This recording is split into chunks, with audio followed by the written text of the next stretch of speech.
오늘 이런 말씀을 가지고 큰 용사 기도원의 승리라는 제목으로 함께 은혜를 나누려고 합니다. 기도원은 큰 용사라고 부르기는 전혀 감명이 안 되는 사람이었습니다. 근데 하나님께서 기도원을 큰 용사라고 불러주신 것을 볼 수가 있습니다. 저는요, 참, 닭살 돋아서 그렇게 못합니까? 전혀 아닌데, 그죠? 전혀 그런 것처럼 이마에 철판 깔고 그렇게 아부하듯이 말하기가 쉽지 않습니다. 하나님은 자신이 있으신 분입니다. 어떤 사람이라도 하나님은 큰 용사로 만들어서 사용하실 수 있는 힘과 근세와 능력과 사랑을 가진 하나님이신 줄로 믿습니다. 여러분, 기도원은 참 소심하게 짝이 없는 사람입니다. 겁이 많지 않습니다. 그래서 밀을 갖다가 타작할 때 어디서 합니까? 포도주 틀에서 타작할 정도로 아주 겁 많고 소심한 사람인 것을 볼 수가 있습니다. 하나님께서 그를 부르셨음에도 불구하고요, 그는 이 돌다리도 짚어가는 그런 스타일인 것을 볼 수가 있습니다. 당신이 내게 말씀하셨는데 당신이 하나님이신 증표를 내게 보여요. 내가 예물을 가져와서 당신한테 드릴 테니까 뭔가 내게 하나님이신 증거를 보여요. 그래 예물을 하나님께 바쳤더니 말입니다. 그 지팡이 끝에서 그이 나와서 그 모든 예물을 다 불살라버리지 않습니까? 그래도 이 기도원의 마음속에는 아직도 여전히 의심이 있는 것을 볼 수가 있습니다.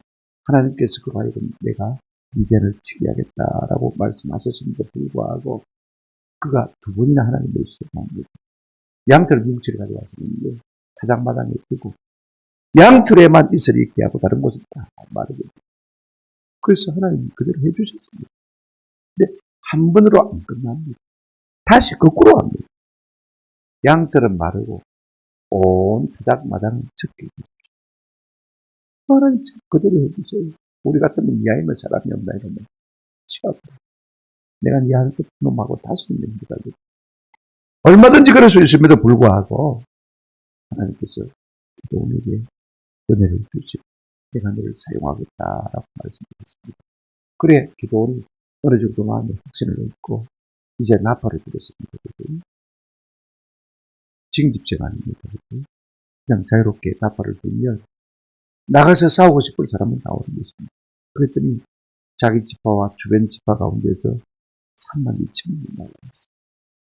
근데 하나님 뜻밖입니다. 아니 13만 5천 미디안 군대가 13만 5천인데 3만 2천 모인 것도 많다고 하는 자꾸 했다고 하죠. 내가 숫자 많은 거 가지고는 일 못하겠다는 것입니다. 그럼 너가 했다고 할 것인데 아무 내게 영광이 안 되는데 내가 영광이 안 되는 그 손해보는 일을 내가 어떻게 하겠냐. 주리라고 하신 것을 보여주십니다. 여러분 하나님 우리에게 복을 주시고 우리를 쓰시려고 할 때는요. 내게 있는 모든 것을 자꾸 아슬아슬 때가 있습니다.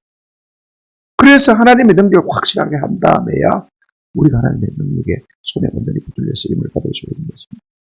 그래 10,000명 남았는데 돌아가고 22,000명이 돌아가고 있거든. 그것도 많다고 지난 시간에 우리가 생각했습니다. 또 줄이라고 그럽니다. 그것들이 얼마 남았습니까? 300명 남았습니다. 13만 5천 나누기 300 하면요. 450대 1입니다. 세상에 어느 군대가 450대 1로 싸워서 이길 수 있는 군대가 있겠어요. 기도원은 불러놓고 하나님 쓰시겠다고 그러는데 자꾸만 수를 줄이고 하니까요. 입이 이만큼 나와도 하나님 앞에 할 말은 없습니다. 두렵지. 오늘 본문에 보시면요. 그럼에도 불구하고 숫자를 줄여나가는 기도원을 보시고 하나님께서 두 가지 방편으로 말씀하신 것을 우리가 볼 수가 있습니다. 첫 번째가 그것이죠.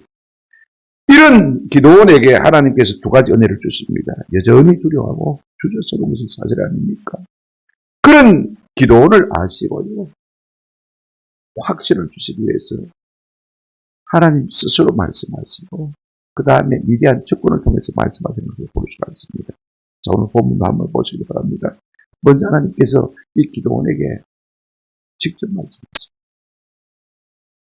아니 450대 1인데 300명밖에 없는데 이만큼 안 나왔겠습니까? 그래도 말이 없습니다.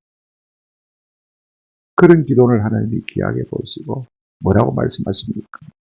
9절 보시기 바랍니다. 그 밤에 입이 이만큼 나와 있습니다. 부자라고 싸우란 말이야. 말라는 말. 원망이 아마 머리 끝까지 올라 있을 거예요. 근데 우리가 말로 표현해 버리는 거하고요, 속에 품고 있는 거하고는 좀 차이가 있습니다. 하나님을 향해서 불평이 이만큼 나와 있어요. 하룻밤만 좀 참아보세요.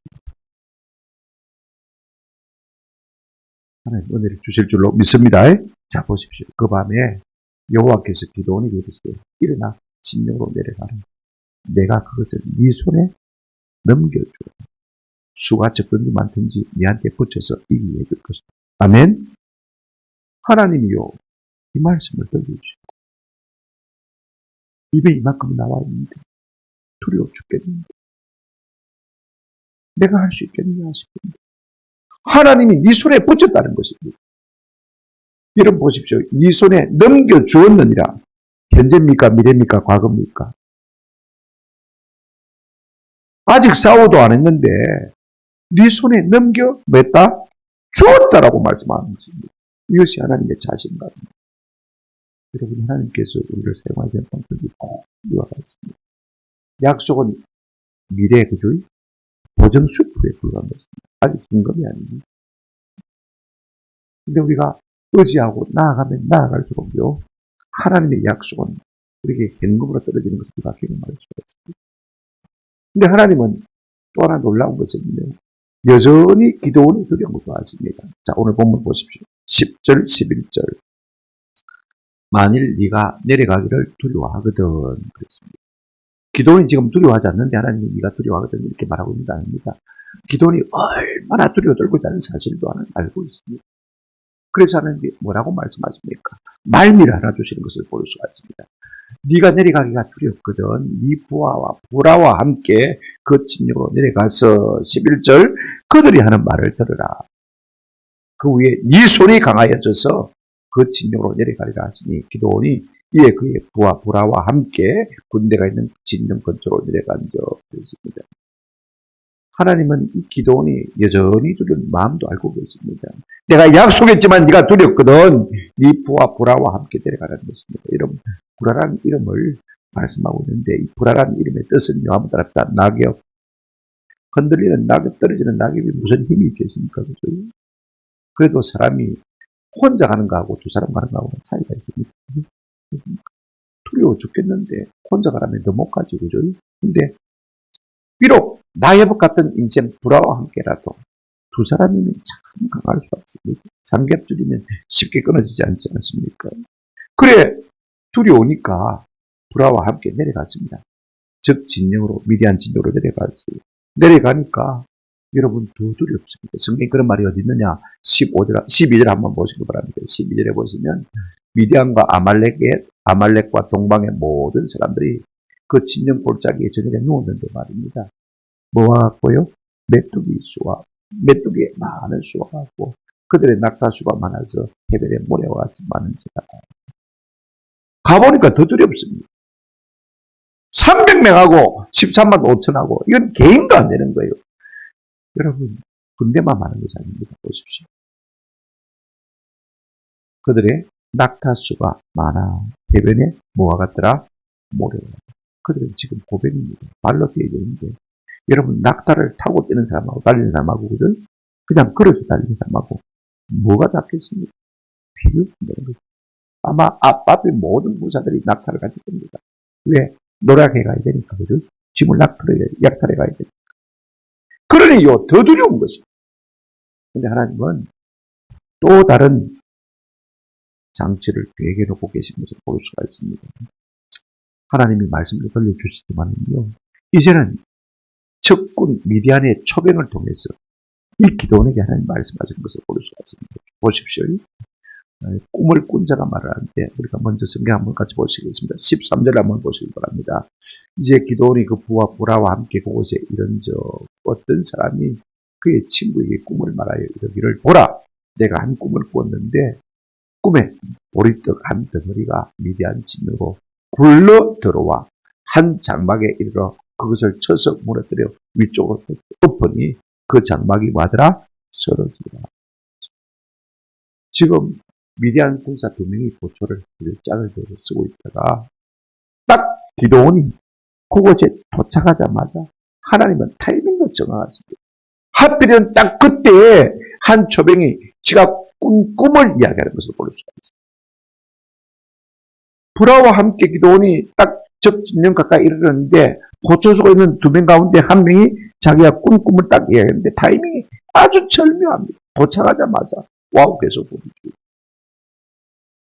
하나님께 이렇게 장황하게 기도원을 격려하시기 위해서 미디안 즉 초병의 이야기를 통해서 격려하시는 것을 우리가 볼 수가 있습니다.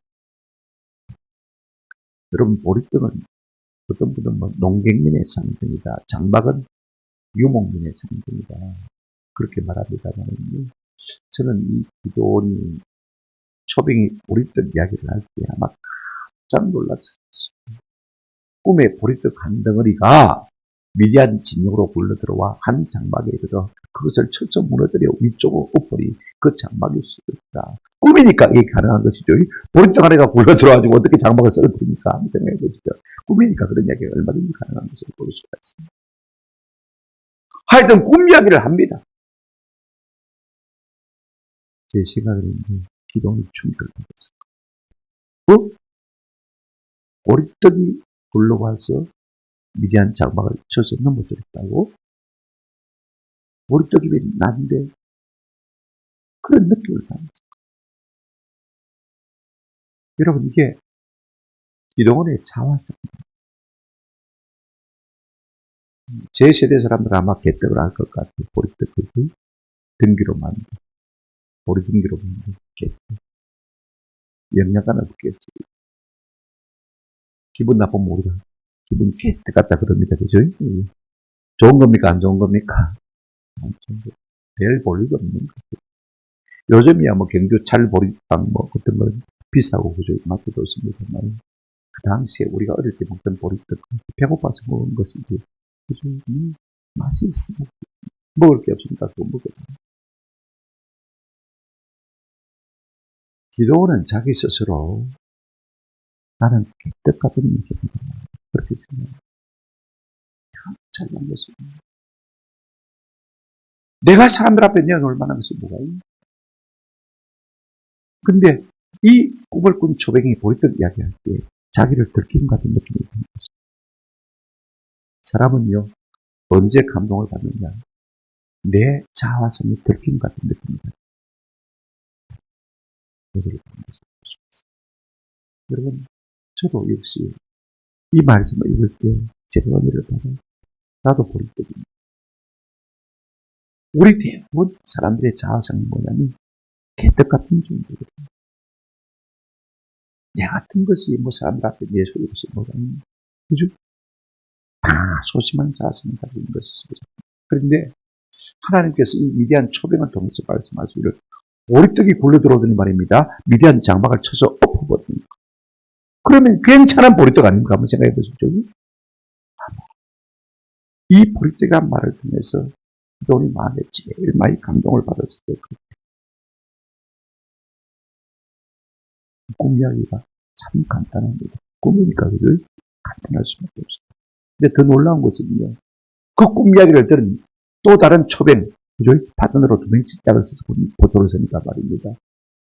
해몽이요. 훨씬 더 좋습니다. 우리가 꿈보다 해석이 더 중요하지 않습니까? 자, 보시기를 바랍니다. 14절. 그 꿈 이야기를, 간단한 꿈 이야기를, 한 줄로 된 꿈 이야기를 듣더니 그의 친구가 대답하여 이르되 이는 다른 것이 아니라 이스라엘 사람 요아스의 아들 기드온의 칼이다. 하나님이 미디안과 그 모든 진영을 그의 손에 마셨느니라 넘겨주셨다. 하나님은 이 다른 초병, 꿈을 해몽하는 초병을 통해서 지금 기드온의 마음을 만지고 계신 것을 볼 수가 있습니다. 보십시오. 다른 것이 아니라 삼중조로 말하고 있습니다. 한번 따라합시다. 이스라엘 사람, 그 다음에 누구 아들? 요아스의 아들, 그 다음에 누구? 기도. 빼도 박도 못하는 것입니다. 누굽니까? 자기 자신입니다. 지금. 이 적초병을 통해서 하나님께서 기도원의 이름을 정확하게 호명하고 있는 것을 볼 수가 있습니다. 기도원이 많은 사람이 있을 수가 있겠죠. 그죠? 그런데 요아스의 아들 기도원은요, 말할 수 없어요. 낸데, 내 말하고 있는데. 자, 보십시오. 이 보리떡은 누구냐? 이스라엘 사람, 요아스의 아들, 누구요? 기도원의 뭐라? 칼이다. 하나님이 미디안과 그 모든 진영을 그의 손에 넘겨주십니다. 할렐루야. 우리 편입니까? 적군입니까? 즉, 이 말하는 사람이 누굽니까? 미디안 적군의 초병이 입에서 이 말하고 있는 것을 보여줍니다. 놀라운 두려워 떨면서도 원망하지 않냐고 불평하지 않는 이 기도원을 향해서 하나님이 직접 말씀해 주실 뿐 아니라 적 초병을 통해서도 꿈 이야기를 하실 뿐 아니라 꿈을 해석을 통해서 이 기도원의 마음을 만지시고 확신을 주시고 담대함을 주시고 여러분 캡도아인 말을 하실 때도요 이병급 나와 있으면 안 됩니다. 하룻밤 지내보시기를 바랍니다. 아멘. 하나님께서 자꾸 마음을 만지시고 고치시고 치료하시고 확신을 주시고 담대함을 주실 줄로 믿습니다. 우리는 교회에서 하나님 일을 하다가 말입니다. 내가 뭔데 취업을 안 하고 내가 어쩌는데 이런 생각을 할 때 참 많습니다. 내가 뭔데 다 우리가 보리떡 같은 차원을 갖고 있거든요. 내가 어찌하겠는데 이런 마음이 들 때가 참 많습니다만 하나님이 쓰시려고만 하면 우리를 고쳐 쓰시는 것을 볼 수 있습니다. 자, 보십시오. 근데 꿈 얘기를 통해서 우리가 알 수 있는 것은 뭐냐면요. 지금 미디안 군대가 두려워하고 있습니까? 기도원이 두려워하고 있습니까? 사실 기도원이 두려워하고 있는데, 꿈 이야기에 해몽하는 것을 가만히 들어보면 보십시오. 하나님이 미디안과 그 모든 진영을 그의 손에 마셨느니라 넘겨주셨습니다. 이 말을 들을 때 기도원 마음속에 담대함이 있었습니다. 여태까지 잡고 쓰고 있던 모든 두려움이 다 사라지고, 아니네. 내가 두려워할 것이 아니네. 누가 두려워하고 있습니까? 기도원 사람들이 두려워하고 있는 이런 기도원의 칼입니다. 하나님이 이 기도원의 손에 우리 미단을 붙여주셨다. 두려워 떨고 있는 것을 보여주셨습니다. 하나님이 함께 하시면 우리 속에 있는 두려움을 대적 속에 심으시는 것을 볼 수 있습니다. 아멘. 하나님께서 이스라엘 백성을 도우실 때 항상 이런 방법으로 우리가 도우실 것을 잘 알고 있습니다.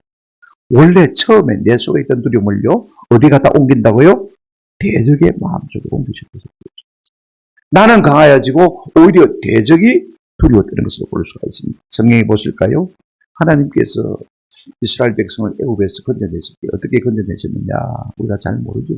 물론 출애굽을 통해서 알고 있습니다만은 예레미야서를 한번 보시기 바랍니다. 예레미야 32장 21절 예레미야가 이렇게 말하고 있는 것을 볼 수가 있습니다. 주께서 표적과 기사와 강한 손과 표신 팔과 한번 다 합시다. 큰 두려움을 주의 백성 이스라엘을 애굽 땅에서 인도하여 내시고 그랬습니다. 무슨 말이냐면 진작 두려워해야 될 사람은 누굽니까? 이스라엘 백성인데 오히려 하나님께서 애굽 군대에게 큰 두려움을 가하신 것을 볼 수가 있습니다. 할렐루야. 우리 속에 있는 두려움을 하나님께서 옮겨가셔서 대적의 속에 심으시는 것을 볼 수가 있습니다. 그들이 힘이 있어도요, 힘을 발휘할 수가 없는 거죠. 사람이 한번 두려움 속에 빠지면요, 내가 가진 자원이 아무리 풍부하고, 내가 가진 지식이 아무리 크고 많을지라도, 힘이 아무리 강할지라도요, 더 이상 힘을 발휘할 수가 없는 거죠. 그래서 이 대적의 손에서 힘을 다 빼버린 것을 우리가 볼 수가 있습니다. 또 하나 그런 예들이 있습니다. 보실까요? 이제 여호수아가 큰 성, 난공불락의 성, 가나안의 첫 성인 여리고성을 침략할 때도 마찬가지입니다. 이제 가나안 땅에 처음 들어가는데 이스라엘 백성이 두려워도 얼마나 두렵겠습니까? 그죠? 그런데 정탐꾼을 보냈을 때 그 땅의 기생 라합을 통해서 하나님께서 이런 말씀하시는 것을 볼 수가 있습니다. 보십시오. 여호수아 2장 9절입니다. 이제 기생 라합이 이스라엘의 정탐꾼에게 이야기합니다. 같이 한번 읽어보실까요? 시작. 말하되 여호와께서 이 땅을 너희에게 주신 줄을 내가 아노라. 우리가 너희를 심히 두려워하고 이 땅 주민들이 다 너희 앞에서 간담이 농나니. 지금 여리고성의 사람 기생 라합이 이 말을 하고 있습니다. 뭐라고 말하고 있냐? 하나님이 이 땅을 너에게 주셨다는 것입니다. 그러면서 말하기를 우리가 지금 너희로 말미암아서 심히 많다 두려워합니다. 두려워해야 될 사람은 성 밖에 있는 이스라엘 백성입니다. 그런데 성 안에, 그것도 난공불락의 성 안에 있는 사람들이요, 우리가 심히 두려워하고 우리의 간담이, 그죠? 간이 떨어진대, 그렇지 않습니까? 간담이, 농난이 있겠습니다. 아이고, 간이 녹아내립니다. 우리가 겁이 나면 간이 녹아내립니다. 피곤해도 그렇지만, 그렇지 않습니까? 이걸 하나님께서 먼저 이 적진의 사람을 통해서 두 정탐꾼에게 말씀해 주신 것을 볼 수가 있습니다. 그러니 하나님께서요, 우리에게 있는 두려움을 그들에게 옮기셔서 우리가 이건 뭐하게 하신다? 승리하게 하십니다. 또 하나 예를 들어서 우리가 성경에 많이 있습니다만은 역대하 17장 10절에 보시면 이런 말씀이 있습니다. 여호와께서 유다 사방의 모든 나라에 두려움을 주사 여호사밧과 싸우지 못하게 하시며, 여호사밧하고 하나님을 경외하니까 말입니다. 그 조그마한 나라의 왕 여호사밧으로 하여금요, 어떤 왕들도 싸우지 못하게 만들었어요. 뭘 주었어요? 두려움을 주었어요. 하나님께서 그들 마음 가운데 두려움을 심으신 것을 볼 수가 있습니다. 하나님은 이같이 우리에게 있는 두려움을 빼서 그들에게 심어주심으로 말미암아 우리와 하여금 이기게 하시는 하나님이신 줄로 믿습니다. 그래서 자기 백성을 강하게 하시고 자기 백성을 담대하게 하십니다. 우리가 하나님을 잠잠히 신뢰하고 만드시면요, 하나님은 우리 속에 있는 모든 두려움을 빼어서 어디에 옮겨준다고요? 적진에 옮겨준다, 그 말씀이십니다. 여러분, 우리가 이 같은 담대한 은혜가 있기를 주님의 이름으로 축원합니다. 자, 이로 말미암아 담대함을 어떠한 증거가 어디 있습니까? 이제 기도원이 믿음의 담력을 얻고 전장으로 달려나가는 모습을 통해서 우리가 살펴봤으면 참 좋겠습니다. 자, 보십시오. 하나님이 말씀하시고 또 적초병이 말씀했습니다. 보리떡이 굴러와서 우리의 진력의 장막을 무너뜨리더라. 그러니까 또 다른 초백이 뭐라고 했습니까? 이는 기도원의 하나님께서 기도원에게 오히려 넘겨주셨다. 여러분, 그러니 마음의 담대함을 얻을 수밖에 없지 않습니까? 이 말을 듣고 돌아온 기도원이 300용사들에게 이렇게 말합니다. 15절 한번 보실까요? 15절. 300명을 세대 나누고 각 15절. 기도원이 그 꿈과 해몽하는 말을 듣고 한번 합시다. 경배하며, 하나님, 나 같은 인간이 무엇인가? 내가 얼마나 두려운지 하나님께서 나를 이토록 사랑하셨어.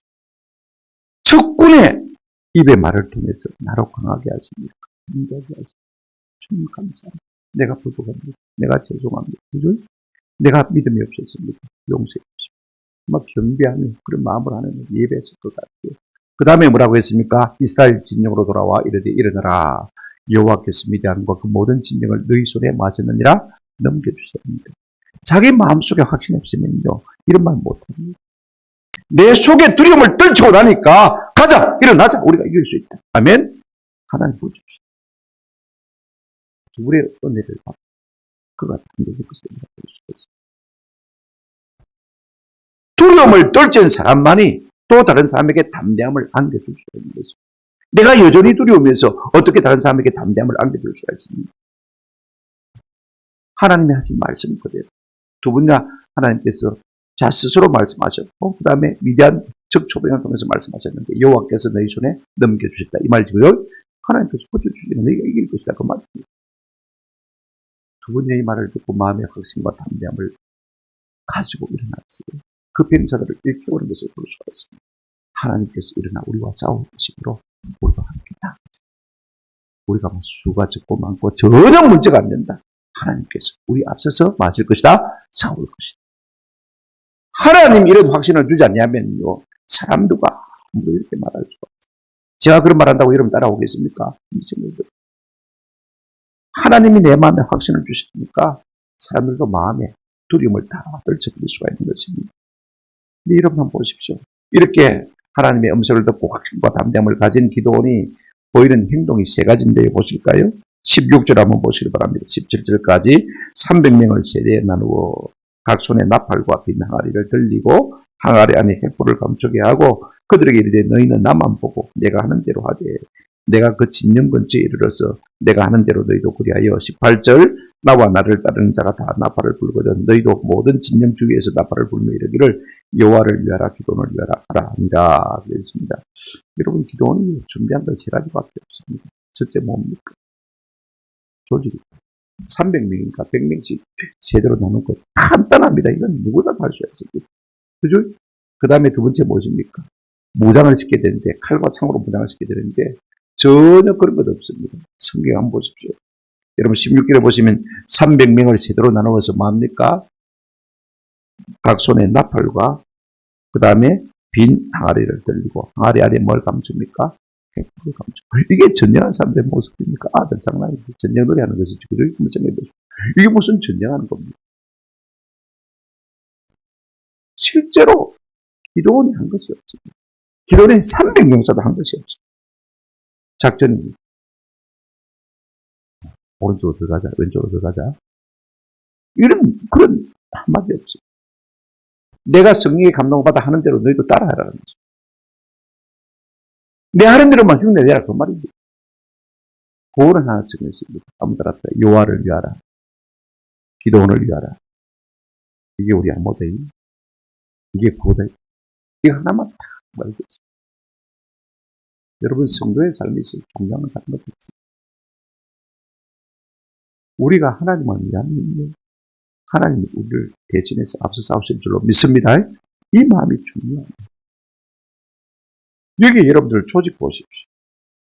전략을 보십시오. 무장을 보십시오. 이게 무슨 전쟁하는 사람들의 모습입니까? 그것도 여러분 이런 더 몇 명밖에 안 됩니까? 300명밖에 안 됩니다. 450개.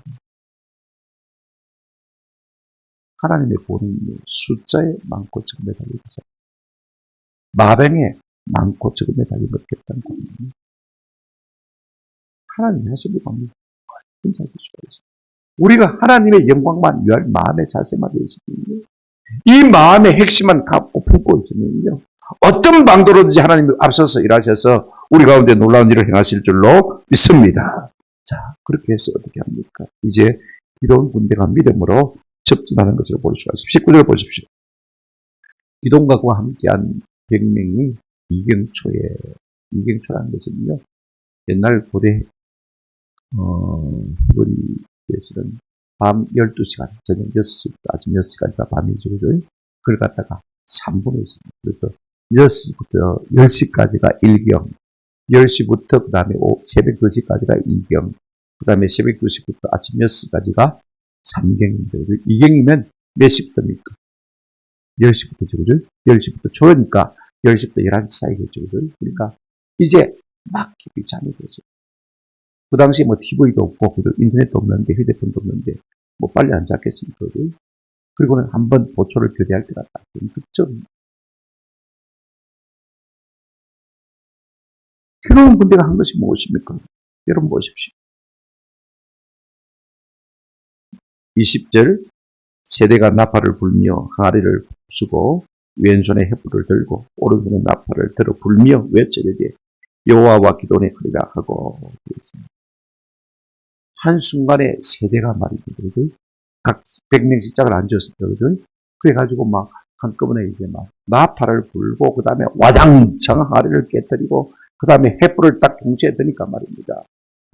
막 잠들었던 적진이 있습니다. 놀라서 혼비백산합니다. 20절 보시면요.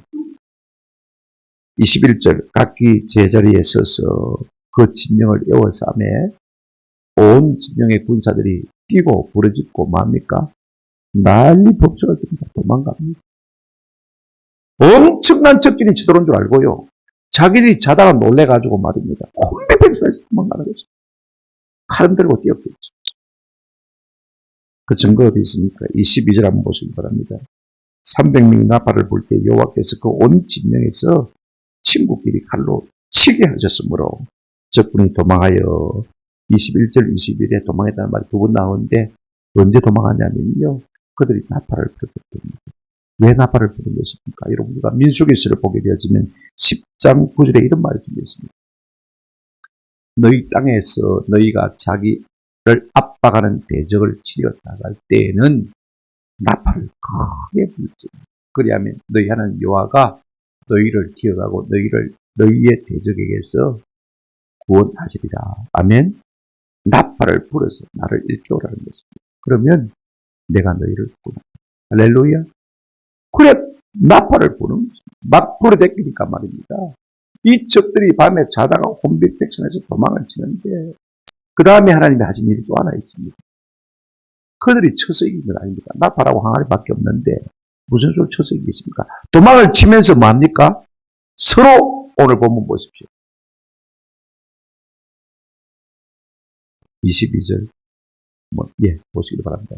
중요한 말이 하나 있습니다. 300명이 나팔을 불 때 여호와께서 그 온 진영에서 한번 들었다 친구끼리 칼로 치게 하심으로 이게 중요합니다. 하나님은 이스라엘 백성을 도우실 때 종종 이렇게 도우신 것을 볼 수가 있습니다. 앞에는 어떻게 했습니까? 우리에게 있는 두려움을 그들에게 주어서 이기게 하실 뿐 아니라 이번에는 어떤 방법을 쓰시는 것을 볼 수가 있습니까? 보십시오. 자기들끼리 자종질환을 일으켜가지고 왜냐하면 미디안 군대도 있고 아말렉 군대도 있고 그죠? 동방사람의 군대들도 있으니까 서로 자기가 자기를 대적하는 줄 알고 말입니다. 밤에 어둡지만 그죠? 안 보이니까 내 옆에 가까이 오면 무조건 칼로 치는 거예요. 여러분 이스라엘 300명의 용사가 칼 가지고 왔습니까? 창 가지고 왔습니까? 아닙니다. 횃불 들고 그죠? 나팔 들고 항아리 들고 한 밖에 없습니다. 깨트리고 나팔 불고 했더니 자기들끼리 올라가지고 그 다음에는 자기들끼리 자종질환을 일으키면서 볼 수가 있습니다. 성령의 하나님과 함께 하실 때 이런 일들이 조금 있습니다. 시간이 없으니까 예를 다 들진 않겠습니다만 역대하 20장 23절에 보시면 이게 있습니다. 여호사밧 왕 때 3개 연합군이 이 여호사밧 왕을 쳐들어왔습니다. 이제 보십시오. 하나님이 그래도 함께 하시니까 결론이 어떻게 끝나냐 하면 23절 곧 암몬과 모압 자손이 일어나 세일산 주민들을 쳐서 칩니다. 처음엔 2대1로 자기들끼리 싸웁니다. 그죠? 그 다음에 이제 하나가 죽고 나니까 뭐가 남았습니까? 둘 남았는데 이제는 서로 자기들끼리 싸우는 것을 볼 수가 있습니다. 이걸 가르쳐서 우리가 자중질환입니다. 하나님께서는요 원수들 자기들끼리 싸워서 망하게 하는 것을 볼 수가 있습니다. 제가 늘 기도할 때마다 하나님 자기들끼리 싸워서 망하고 있다. 악한 사람들을 볼 때마다 악한 사상을 가진 사람들을 볼 때마다 저는 그렇게 기도합니다. 자기들끼리 싸워서 망하고 있다. 그러면 이스라엘 300명의 용사가 손댔습니까? 손 안 댔습니까? 그러면서 도망치러 치는 거예요. 놀라운 일을 하나님이 하신 것을 우리가 볼 수가 있습니다. 자, 23절 이스라엘 사람들은 납달리와 아셀과 온 므낫세에서부터 부름을 받고 미디안을 죽여왔다. 이제 미디안이 도망친다고 하니까 말입니다. 처음에 나팔을 불 때 안 나왔던 사람들도 이제는 이게 난 단상이니까 그죠? 가서 숟가락만 얹으면 내가 됩니다. 그죠? 전리품부터 듣지 않습니까? 처음에는 겁이 나와서 못 나왔던 사람들도 이제는 이겨서 도망가고 있으니까 쫓아가서 죽기만 하면 되거든요. 그래서 소식을 듣고 사람들이 다 나와서 그들을 쫓아가는 것을 볼 수가 있습니다. 더 놀라운 것은 24절, 25절 한번 보시기 바랍니다. 기드온이 제자들을 보내어 에브라임 온 산지로 두루다니게 하여 이르기를 내려와서 미디안을 치고 그들을 앞질러 벳바라와 요단강에 이르는 수로를 점령하라며 어차피 그들이 요단강 동편으로 도망가야 되니까 요단강 동편 수로 나루를 지키라고 말한 것입니다. 에브라임 사람들은요 손도 안 대고 있다가 일어날 생각도 안 하고 있다가 기드온이 사람들을 보내서 좀 와서 도와달라. 그러니까 그때서 나와가지고 나루를 지키고 있는 것을 볼 수 있습니다. 그래서 이 미디안의 적장들을 두 사람 쳐서 죽이는 것을 볼 수가 있습니다. 보십시오. 25절 또 미디안의 두 방대 오렙과 세입을 사로잡아 오렙은 오렙 바위에서 죽이고 세입은 세입 포도주 틀에서 죽이고 오렙의 이름을 붙인 것이 아마 그들을 그곳에서 죽이기 때문에 이름을 붙여주고 세입도 마찬가지인 것 같아요. 처음부터 그 이름이 아닌 것 같습니다만은 그죠? 그래서 그 머리를 가지고 기드온에게로 왔다. 자기들은요 막팔에 가서 숟가락 한 장 나중에 좀 못했습니다. 에브라임 지파가. 나중에 이건 다음에 하시고. 어쨌든 마지막 말비를 에브라임 지파들이 잘 세워준 것을 볼 수가 있습니다. 여러분 장수들이 죽었으니까 나머지 쫄들이야 끝난 것이라 조금 더 다를 바 없습니다. 제가 여기까지 정리를 하고 말씀을 맺을까 합니다. 여러분 가만히 이 전장을 우리가 보게 되어지면 그렇습니다. 한번 합시다. 승리가 사람에게 있지 않습니다.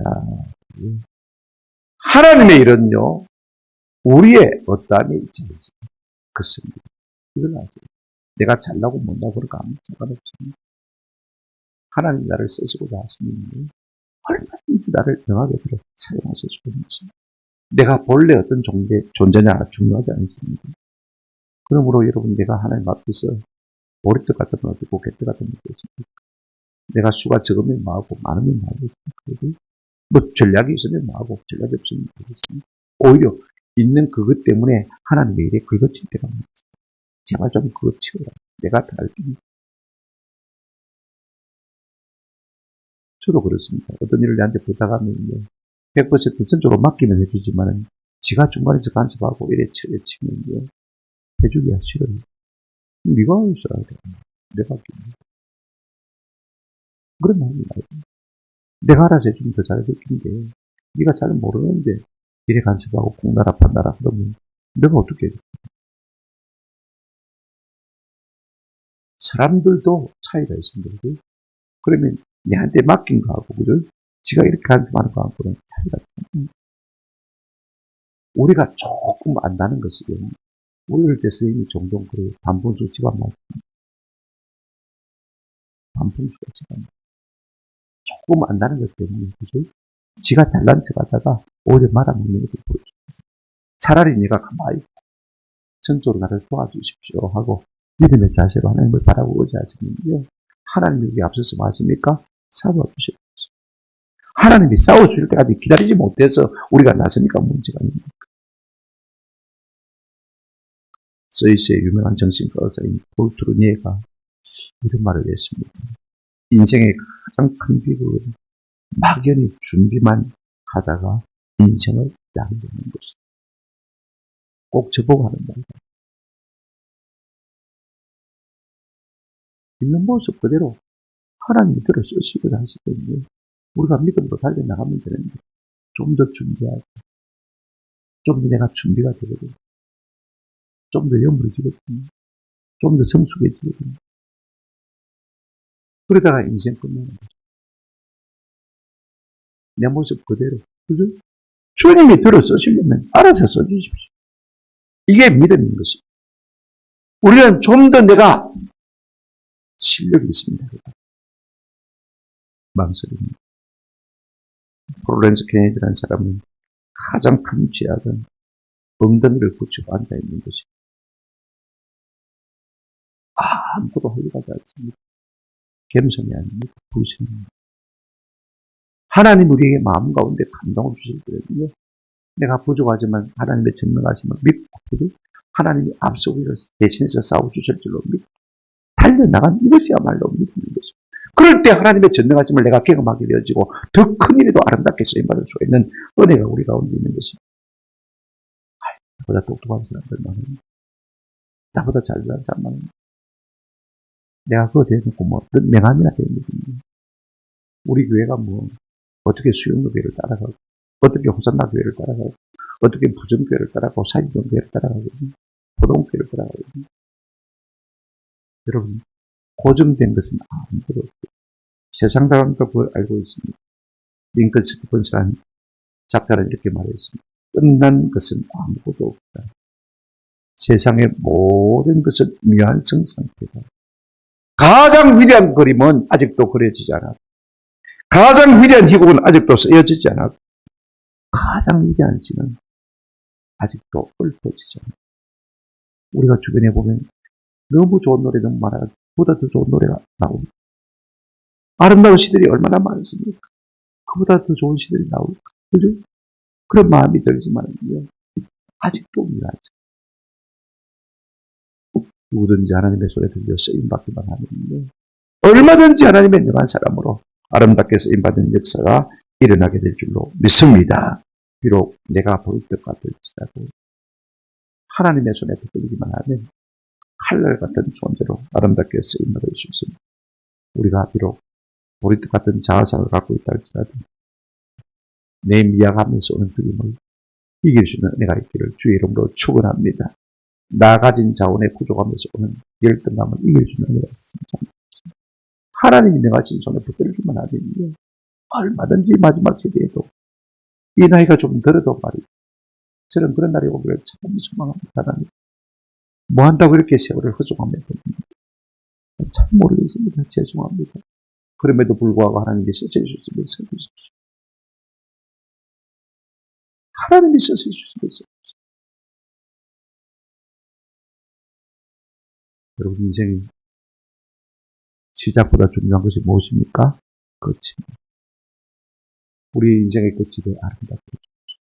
우리의 종말이 우리의 항원이 더 빛나고 아름다운 역사가 일어나게 해주십시오. 이것이 우리의 기도가 되어야 될 줄로 믿습니다. 보십시오. 하나님의 은혜와 능력은 강한 사람이 통해서 나타나는 것입니다. 하나님이 우리를 쓰시는 총체적인 조건은 무엇이냐 한번 따라합시다. 우리의 연약함입니다. 여러분이 연약하다면 얼마든지 하나님 우리를 붙들어 쓸 수가 있습니다. 그 대표적인 사람이 누구냐? 사도 바울. 사도 바울이 이렇게 말했습니다. 내 능력이 약한 데서 온전하여집니다. 여러분 역설 아닙니까? 한번 생각해 보십시오.